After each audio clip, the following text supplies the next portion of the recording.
আসসালামু আলাইকুম। প্রথমে সবাইকে জানাই ঈদ মোবারক। এখন যাইতেছি নামাজ পড়তে। এইদিকে পিয়াস আজকে লেট করে ফেলে দিছে আসলে বের হইতে হইতে। আমরা আমাদের গ্রামের খুব কাছে একটি ঈদগাহ মাঠ, সেখানে যাইতেছি নামাজ পড়তে।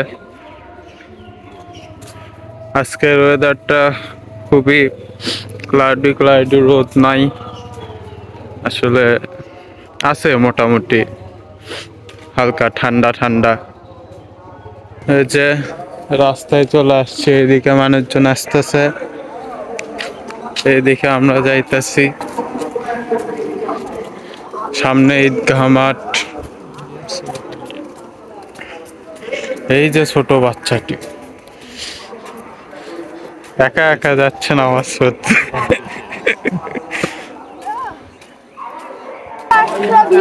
রাস্তা ফাঁকা রাস্তা, বগুড়া সেকেন্ড বাইপাস।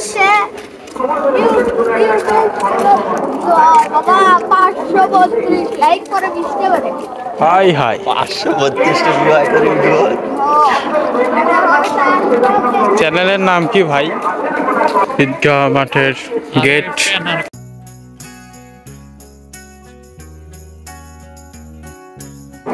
তো এই যে আমরা সবাই যাইতেছি দলবদ্ধভাবে।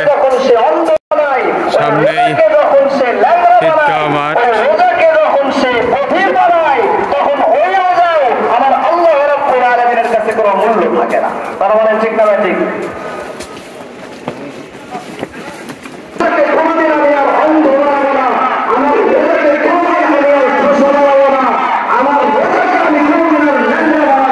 প্রচুর মানুষ চলে আসছে, আমাদের আস্তে আস্তে লেট হয়ে গেছে।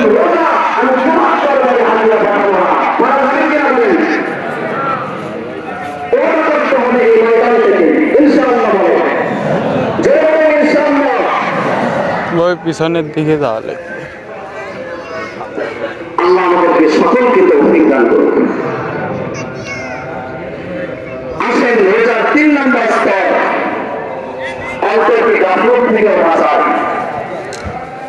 শুধুমাত্র একজন রোজাদার বান্দা শুয়ে বসে রোজা পার করে না, বরং রোজাদার বান্দা সে তাহাজ্জুদের নামাজ মিস করে না, সে ইশরাকের নামাজ মিস করে না, সে কোরআন নামাজ মিস করে না, বরং রমজান মাস আসলেই সে 3 খতম 4 খতম 10 খতম দেওয়ার জন্য সে কোরআন নিয়ে বের থাকে, জিকির আজকার মিস করে না, রাতে তেমন একটা ঘুমায় না, রাতে জেগে জেগে ইবাদত করে, সবে কদর পাওয়ার লক্ষ্যে সারা রাত ইবাদত করে। এই বাহিরের কোনো আওয়াজ এখানে আসা যাবে না, আসলেই কথাটির মধ্যে কি হয়ে যায়, খলল পয়দা হয়, এলোমেলো হয়ে যায়। এজন্য যারা আপনারা বসতেছেন জায়গা করে দিচ্ছেন, কথা না বলে সুন্দর করে দেন, সুন্দরভাবে বসে যান। সময় বেশি নাই, আর 10 মিনিট আছে। নামাজ পড়লাম, নামাজ পড়ার পরে একে অপরের সাথে ভালোবাসা বিনিময় করলাম। এরপর আমরা বাসার পথে রওনা দিয়ে দিয়েছি।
ভিডিওটি এই পর্যন্তই।